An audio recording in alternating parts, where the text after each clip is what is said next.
Hello, you're watching Sightline. Today in our studio we have an esteemed guest, Dr. Stephanie Burry, head of Swiss Cooperation in Mongolia. So hello, Dr. Burry. Thank you very much for coming. And it's great to have you for the second time here.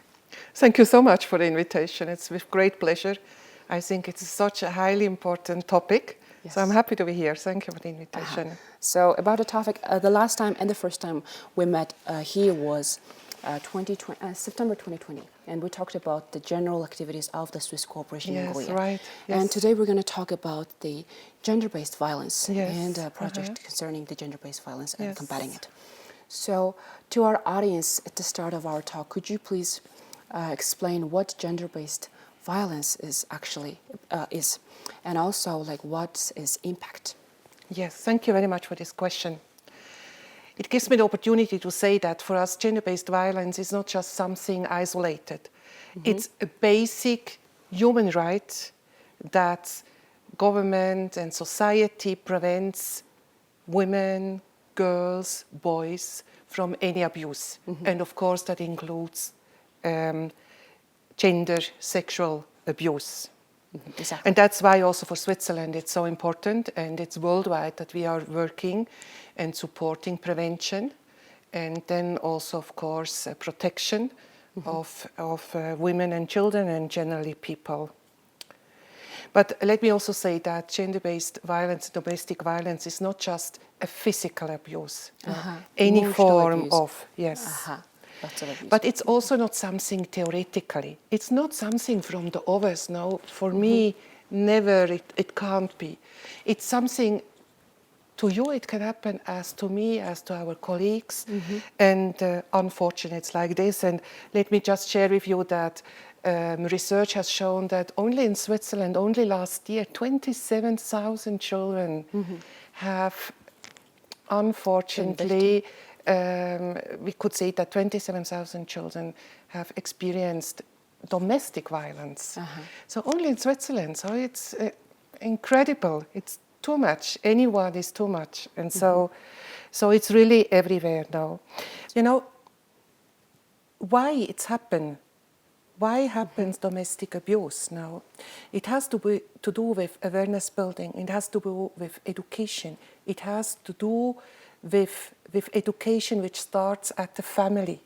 So for example, when I'm mother of 3 children, so I have 2 boys and 1 girl, and in Switzerland when they are going to school, part of the curriculum is that the boys as the girls have to go for learning how to work with wood and metal, and the boys and the girls have in the curriculum classes for stitching and cooking. It's kind of the opposite way. Yes, and that means that everyone gets the same knowledge and the same access to information, and everyone gets equal empowered, and that's a very first step. It's so important for later on that you also have the means and the tools to fight against and to protect yourself. And what is the impact? No, I mean the impact is, of course, the physical abuse. Of course, the people who get in such situations suffers, but it's also an economical damage. No, for example, research here in Mongolia has shown that in the last years, last 2 years, Mongolia lost more than 2,377 million of US dollars because of domestic and gender-based violence. Because you also have to calculate, it makes a cost for health, it makes a cost for education, because people who get abused, they will need health support, they perhaps will not be so good in education, perhaps they will miss their work. So all this, it's also an economical loss. And that means that if you really want to reach your Sustainable Development Goals 2030 and also your plan of Development Goals 2050 of the government, that means that also you have to make sure that economic growth is strong. And so it's also in the interest, and the economical interest, really to fight against abuse and violence. So you said that for Switzerland it's very important to combat the gender-based violence. So the Switzerland and the Swiss Agency for Development and Cooperation is committed to combating gender-based violence. So could you tell us, like, what actions have you taken in order to combat the situation, this issue? Yes. We started our development, I don't know if you remember, 1.5 years ago. We started it in 2004 when you had the Tod, and we came in with humanitarian help. We helped the herders with cash to buy animals, and already then, and especially in humanitarian action for us, it's very important to make sure that especially women and children also have access to the support. So because they were very vulnerable. Exactly, and especially in humanitarian situation, as they're very vulnerable, it's very important to have a focus on them. So also, for example, last year, when during the COVID pandemic, the domestic violence increased. Yes, and Switzerland supported with portable X-ray station and so on. So we made sure, our request was that this X-ray station goes especially to rural areas where they have less access to, and also, for example, here to the maternity hospital, where mother and children are there. But for us, we also have a project since 2018, together with the Ministry of Justice, Ministry of Labour and Social Protection, and through UNFPA. And there we started our work with a research. Actually, the first research done in Mongolia, yes, it was in 2018, where we really tried to find out, does it exist here? Do we have gender and domestic? Yes, what is the level? And so I think the results were quite a shock for the society. Depends a little bit how you analyze the data. They are saying that between half, up to half of the population of the women and children, they suffered once in their life of domestic violence. And you know, finally, I don't care about if it's 30 or 40 or 50%. Each one is too much. Yes. And it's really too much. So based on that, then Switzerland, of course, in close collaboration with the government, we decided to invest in one-stop service centers where prevention and protection happens, and where especially children, boys and girls and women can access if they are suffering from domestic or gender-based violence, and where they get support, health, education, social support, and so on. And we established in whole Mongolia several of these centers, I think 11, but now it's taken over by the government. I think it's a success story because it really gives access for survivors, where they get protection and help, professional help. One-stop help centers. Yes, yes. But of course, it's not something which is done with that. It's an ongoing issue now, and it's so important. And this project also work on that. It's not just to give prevention, protection, and shelter. It's something that has to do with awareness building. It has to do with policy. It's a multidisciplinary approach now, where the media, of course, also play a very important role. Yeah, it is. So, on what you say about the media, so the Swiss Corporation Mongolia, as you said, partners with UN Population Fund and also the National Committee on Gender Equality, and the recently Gender Equal Respect campaign has been launched in order to raise awareness. And lots of media agencies have joined, including MNB World, as we are having this particular interview. So could you elaborate more on the impact of media to make a positive change in this relevant issue? Like what else also can this sector do to help combat the gender-based violence? Yeah. Thank you for this relevant question. I'm really very thankful and happy that your TV station, which I watch every night to see, no? Great to hear that. Yes. Thank you. So that you also have it on, that you are part of the campaign now. I think media is playing a very crucial role because they are supporting together with education, with school, etc., and the family. I mean, they give access to information. They are part of awareness building. There's somehow like a soft power, let me say like that, or hidden power, because you select which information finally you will give to the audience, what information, how critical or not critical you give it. And this is highly critical document. Yes, yes. For example, especially you can see that in conflict situation or in war situation, no? When you are, I'm switching, for example, always through all the different TV stations, yes, to the Swiss one, a little bit Al Jazeera, a little bit yours. So it gives me a mix, and it's really interesting to see how information also change. So of course you are a soft power, no? And in that sense you're really crucial for mind setting and for, you have a huge responsibility also. You have a power and a responsibility because you have somehow to decide which information you are giving. So I'm very happy that you are part of this very important campaign. Thank you. And thank you as well. We were happy to collaborate. So the project combating gender-based violence in Mongolia, before it started, in the background of your project, actually, it indicated that there is a general culture of impunity. So meaning that lots of the perpetrators were commonly exempted from punishment despite the existing law on law to combat domestic violence of that time in Mongolia.